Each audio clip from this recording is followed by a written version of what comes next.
മോഷ്ടിപ്പാനും യോഹന്നാൻ 10:10 മോഷ്ടിപ്പാനും അറപ്പാനും മുടിപ്പാനും അല്ലാതെ കള്ളൻ അല്ലെങ്കിൽ ദുഷ്ടൻ വരുന്നില്ല. ഞാൻ നിങ്ങൾക്ക് ജീവനുണ്ടാകാനും സമർത്ഥമായ ജീവനുണ്ടാകാനുമായി വന്നിരിക്കുന്നു. പിന്നെ വേറെ 1 യോഹന്നാൻ 3:8 വായിക്കുന്നു, പിശാചിന്റെ പ്രവൃത്തികളെ അഴിപ്പാൻ തന്നെ ആര് പ്രത്യക്ഷനായി? ദൈവം പ്രത്യക്ഷനായി. പ്രിയപ്പെട്ടവരെ, ദൈവത്തിന്റെ ഏറ്റവും വലിയ അല്ലെങ്കിൽ നമ്മൾ വാസ്തവത്തിൽ ഇന്നിപ്പോ ഈ മുറിക്കകത്ത് നമ്മൾ ദൈവത്തെ ആരാധിക്കുകയും ഈ സന്തോഷം അനുഭവിക്കുകയും ചെയ്യാൻ കാരണം ദൈവം കർത്താവായ യേശു ക്രിസ്തു ദുഷ്ടനെ പരാജയപ്പെടുത്തിയതുകൊണ്ടാണ്. അത് നമ്മൾ ഓരോരുത്തരും നമ്മുടെ ജീവിതത്തിൽ അത് എന്ത് ചെയ്യുന്നു, അനുഭവമാക്കുന്നതും ഇതുകൊണ്ടാണ് നമ്മൾ ഇവിടെ ഇരിക്കുന്നത്. അല്ലെങ്കിൽ നമുക്ക് ഇവിടെ ഇരിക്കാൻ കഴിയല്ല അല്ലെ? ദുഷ്ടൻ പിശാചിന്റെ പ്രവൃത്തികളെ അഴിപ്പാൻ തന്നെ ദൈവത്തിൽ. നമുക്കത് നമ്മുടെ ജീവിതയാത്രയിൽ, മുഴുവൻ ജീവിതയാത്രയിലും ഇത് ആവശ്യമാണ്. കൂനിയായ സ്ത്രീയെ കുറിച്ച് കർത്താവ് പറഞ്ഞു, സാത്താൻ 18 സംവത്സരമായി എന്ത് ചെയ്തിരുന്നു? ഈ സ്ത്രീയെ ബന്ധിച്ചിരുന്നു. അവളെ ഞാൻ അഴിച്ചു വിടേണ്ടതല്ലയോ എന്നാ ചോദിക്കുന്നത്. സമ്പത്ത് നാളിൽ അത് ചെയ്തപ്പോഴോ അവർ വിമർശിച്ചപ്പോഴാണ് കർത്താവ് പറഞ്ഞത് 18 സംവത്സരം. പ്രിയപ്പെട്ടവരെ, ഇന്ന് പല ആളുകളും പലരും പിശാചിന്റെ ദുഷ്ടന്റെ അധീനതയിൽ കിടക്കുകയാണ്. ദൈവത്തിന്റെ കൃപയാ ദൈവം നമുക്ക് എന്ത് ചെയ്യാനുള്ള ഭാഗ്യം തന്നു.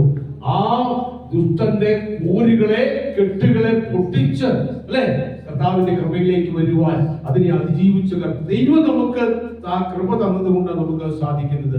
ഇനി ഞാൻ പറയട്ടെ, നമ്മുടെ ഇനി നിത്യതയോളം തുടരുന്നതാണ് ആ ദൈവിക പിശാചിന്റെ പ്രവർത്തനങ്ങളിലുള്ള ദൈവിക സംരക്ഷണം എന്ന് പറയുമ്പോ നമുക്കറിയാം, ലാസറും, ഞാനത് തെളിയിക്കാം, ധനവാന്റെയും ലാസറിന്റെയും ആ സംഭവം ഉണ്ടല്ലോ.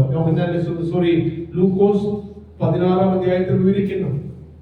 ഒരു ധനവാന്റെ വീടിന്റെ പുറത്ത് ആര് കിടന്നിരുന്നു? ലാസർ എന്ന് പറയുന്ന ഒരു പാവപ്പെട്ട മനുഷ്യൻ, വ്രണം നിറഞ്ഞു. ധനവാൻ മരിച്ചു, അവനെ ആഡംബരത്തോടുകൂടി അടക്കിയെന്ന് പറയും.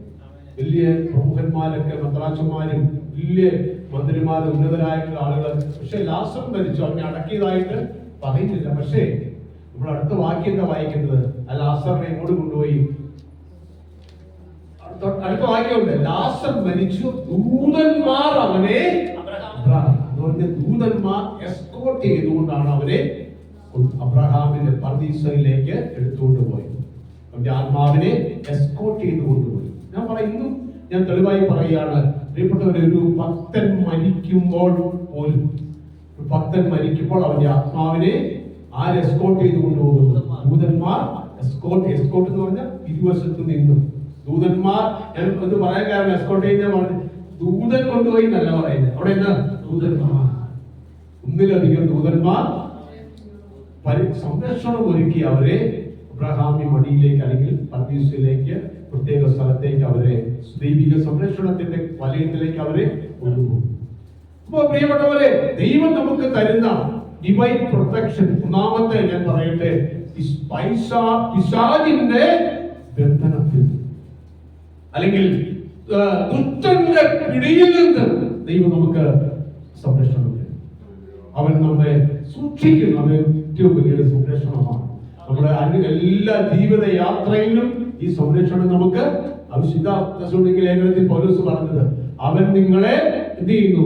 ദുഷ്ടന്റെ, ഒന്നോടെ വായിക്കാം, 3:3, 2 തെസ്സലോനിക്കർ 3, അവൻ നിങ്ങളെ ദുഷ്ടന്റെ ദൈവത്തിന് സ്തോത്രം, ദുഷ്ടന്റെ കയ്യിൽ അകപ്പെടാതെ വണ്ണം നിങ്ങളെ കാക്കാൻ യേശു മതിയായവനാണ്. പിശാചിന്റെ പ്രവൃത്തികളെ അഴിപ്പാനായിട്ടാണ് ദൈവപുത്രൻ പ്രത്യക്ഷനായിരിക്കുന്നത്. അവന്റെ പ്രവൃത്തികളെ അഴിച്ചുവിട്ട് നമ്മളെ ദുഷ്ടന്റെ കയ്യിൽ അകപ്പെടാതെ വണ്ണം സൂക്ഷിച്ചു പരിപാലിച്ച് അനുദിനം നടത്താൻ. പ്രിയപ്പെട്ടവരെ, നമ്മൾ കുഞ്ഞുങ്ങളെയൊക്കെ ഓർത്ത് നമ്മൾ എന്ത് ചെയ്യണം? എല്ലാ ദിവസവും പ്രാർത്ഥിക്കുമ്പോൾ, കർത്താവേ, അവരെ രക്തവളപ്പിൽ കാവലിൽ സൂക്ഷിക്കണം, ദുഷ്ടൻ നോക്കാൻ തൊടാൻ ഇടയാകരുത്. പ്രിയപ്പെട്ടവരെ, അത് ഏറ്റവും വലിയ നമുക്ക് ആവശ്യമായ ഒരു പ്രൊട്ടക്ഷനാണ്, ഡിവൈൻ പ്രൊട്ടക്ഷനാണ്. 2, നമുക്ക് ഞാൻ സമയക്കുറവുകൊണ്ട് വേഗത്തിൽ കുറെ കാര്യങ്ങൾ പെട്ടെന്ന്